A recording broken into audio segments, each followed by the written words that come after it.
Keangkuhan rezim penguasa ini membuat mereka tak segan membunuh dan memperbudak kaum laki-laki bangsa Israel dan menistakan kaum perempuannya. Keangkuhan inilah yang mendorong Musa tergerak memimpin bangsanya untuk membebaskan diri dari penindasan, dan akhirnya meraih kemerdekaan sebagai bangsa yang mulia dan bermartabat. Quran Surat Al-A'raf, 127, Al-Baqarah, 49, dan Ibrahim, 6. Mengakhiri keangkuhan seperti halnya kisah sukses Nabi Musa, proklamasi tanggal 17 Agustus tahun 1945 hakikat juga merupakan momen yang mengakhiri episode keangkuhan dan penindasan rezim kolonial.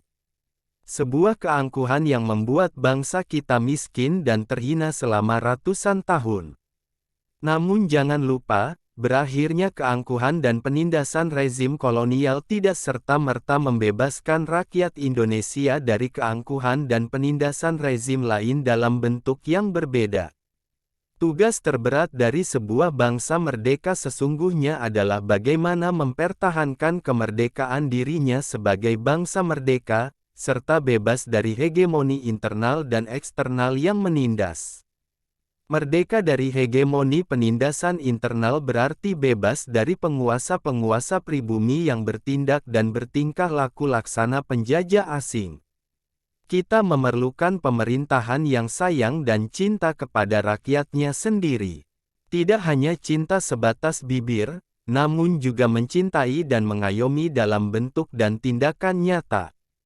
Merdeka dari hegemoni eksternal artinya bebas dari pengaruh dan tekanan asing, terutama di bidang politik, ekonomi, dan budaya.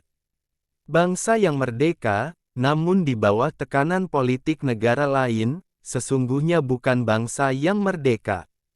Bangsa yang merdeka, tapi menyerahkan pengelolaan sumber daya alamnya kepada pihak asing tanpa syarat yang adil, bukan pula bangsa yang merdeka. Alhasil, sebuah bangsa yang merdeka tetapi sangat inferior terhadap identitas budaya bangsa lain, maka sejatinya bangsa tersebut belumlah dikatakan merdeka secara utuh. Kemerdekaan bagi bangsa Indonesia haruslah kemerdekaan yang holistik dan integral dalam berbagai aspek kehidupan berbangsa dan bernegara.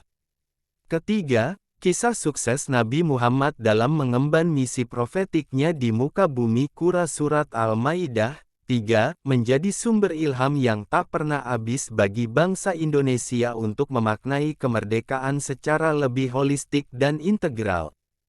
Ketika diutus 14 abad silam, Nabi Muhammad menghadapi sebuah masyarakat yang mengalami 3 penjajahan sekaligus, disorientasi hidup, penindasan ekonomi, dan kezaliman sosial. Disorientasi hidup diekspresikan dalam penyembahan patung oleh masyarakat Arab Quraisy.